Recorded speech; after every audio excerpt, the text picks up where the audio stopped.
bien, bonjour monsieur. Bonjour monsieur PPC. Comment allez-vous monsieur? Bah écoutez, fort bien. Très bien. Fort Alors bien. aujourd'hui vous Pas allez... trop de bruit hein, aujourd'hui, c'est très On bien. a essayé de faire calme, D'accord. mais le pire n'est jamais certain. Ah.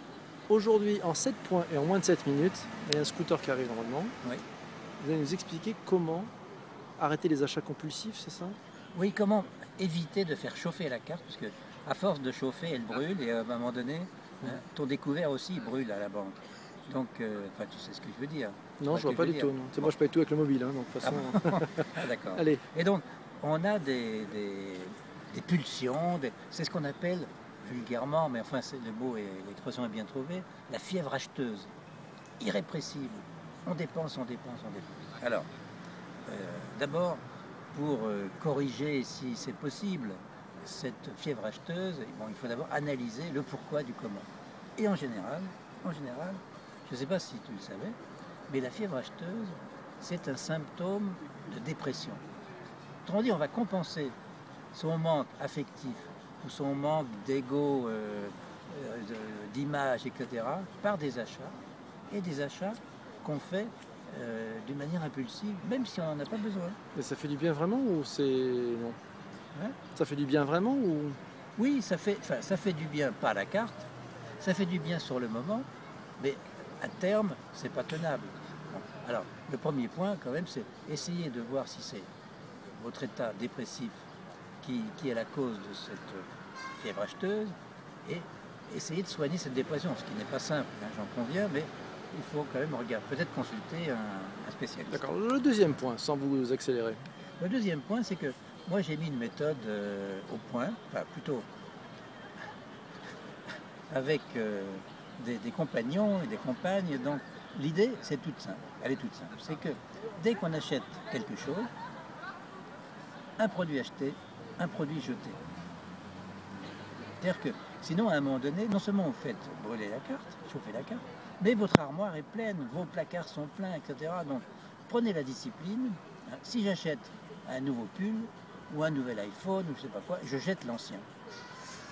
D'accord. Tu nous diras où tu jettes ton ancien iPhone. Hein, oui, mais justement, ça t'évitera peut-être d'acheter le nouveau. Tu diras, ah ben l'ancien il me plaît encore, ouais. Il est bon, et donc je vais peut-être le garder. Intéressant ça. Bon. Ensuite, point numéro 3. Point numéro 3, c'est il faut essayer de réfléchir à, non pas à court terme, mais au futur. Est-ce que ce produit que je vais acheter aujourd'hui va me servir demain?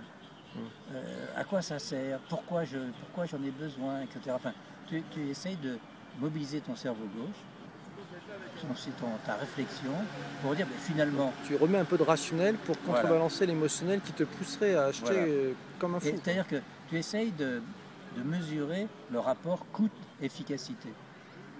Je vais dépenser tant d'argent, est-ce que c'est vraiment efficace pour moi de changer tel produit, tel article? Tu sais que ça marche aussi avec les enfants, ça. Je l'ai testé, tu les amènes dans une réflexion rationnelle. Tu les changes? Non, tu les changes pas, tu les amènes dans une réflexion rationnelle sur le pourquoi et la passade, l'achat d'impulsion de l'enfant se calme. Je t'ai laissé suffisamment de temps pour regarder tes notes, on passe au point numéro 4. Ah, le point numéro 4. Alors, ce sont les soldes. Ouais. Méfiez-vous des soldes aussi, parce que si vous achetez en solde, en général, ce sont des produits non indispensables qu'on achète en solde. La preuve, personne ne les avait achetés avant. Ben voilà, exactement. Et donc, un produit non indispensable, c'est un produit inutile. Alors vous allez faire une bonne réduction, vous allez être content, mais si le truc reste dans le placard, alors à moins que vous ayez libéré le placard d'un autre objet, eh bien finalement vous allez vous engorger, il va y avoir embouteillage, et tout ça ne sert à rien. Ça fait peut-être marcher le commerce, mais pas votre... J'espère que ça fait marcher le commerce. Mon point numéro 5. Méfiez-vous des objets gratuits. Comme on dit, un repas gratuit, ça n'existe pas. C'est un proverbe écossais. Un cheval de nez, on ne regarde pas les dents. Il y a plein de trucs comme ça. Voilà. Donc, parce que derrière... C'est pas parce qu'une armoire est fermée qu'il y a quelque chose dedans aussi. Et tu sais que les marketeurs sont des gens quand même assez habiles.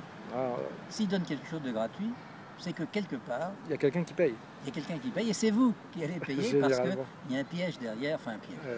Il y a une espèce de c'est du commerce. Oui, c'est du... Bon, soyons sages. Entre le commerce et la manipulation, bon, il y a peut-être des frontières. J'en parlerai une autre fois, parce que même j'ai projet d'écrire un bouquin là-dessus. Encore? Mais oui, j'arrête pas. Mais un bouquin écrit, un bouquin jeté ou pas?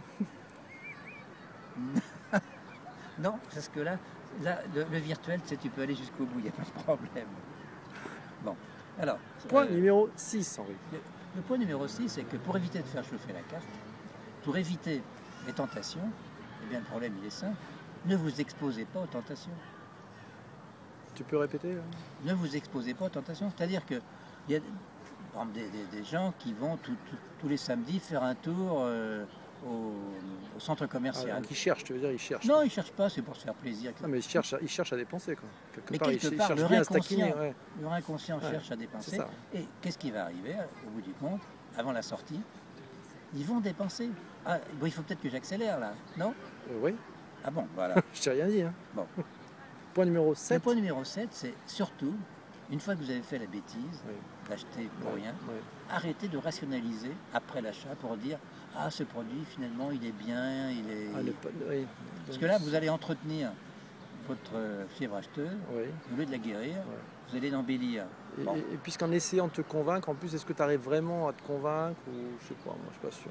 Est-ce que tu peux faire, parce qu'on nous a demandé de faire un petit récap des 7 points, très rapide, en mode synthèse, comme on le faisait au début. Mais qui on a Des commentateurs sur la chaîne YouTube, on nous a dit, est-ce que vous pourriez faire un petit synthèse, les 7 points, allez, rapidement. Premier point, c'est quoi? Allez. Le premier point, c'est que très souvent, l'achat compulsif, pour faire chauffer la carte, c'est dû à une déprime. Donc, analysez votre déprime. Si vous traitez votre déprime, au boulot, avec le conjoint, etc. Synthèse. Ça, c'est point numéro 2. Maintenant, point numéro 2. Le deuxième point, alors il faut que je regarde. T'as tes anti-sèches, Bon, un objet acheté, un objet jeté. C'est clair. Point numéro 3. Point numéro 3, pensez moyen terme mais pas court terme. Qu'est-ce que je vais faire de ce putain de produit? On met du rationnel. Voilà. Point numéro 4. Point numéro 4, c'est pas parce que c'est pas cher que tu transformes un produit inutile en un produit indispensable. D'accord. Point numéro 5. Point numéro 5, les objets gratuits, ça n'existe pas. Il y a toujours quelqu'un qui paye, et celui qui paye, c'est vous. Ok. Point numéro 6. C'est un publicitaire qui te dit ça, donc on a l'expérience. Justement, je me méfie des publicitaires. Point numéro 6, ne vous exposez pas à la tentation. C'est la meilleure manière d'y résister. Énorme. On travaille dès l'amont. Point numéro 7. Arrêtez de justifier votre achat après l'achat. Voilà. Hein? Parce que vous culpabilisez quelque part, et là, tiens, si, j'ai eu raison, parce que ceci, cela. Voilà. Merci beaucoup. 7,32. Au revoir, monsieur. Merci beaucoup. Bye, ciao. À bientôt.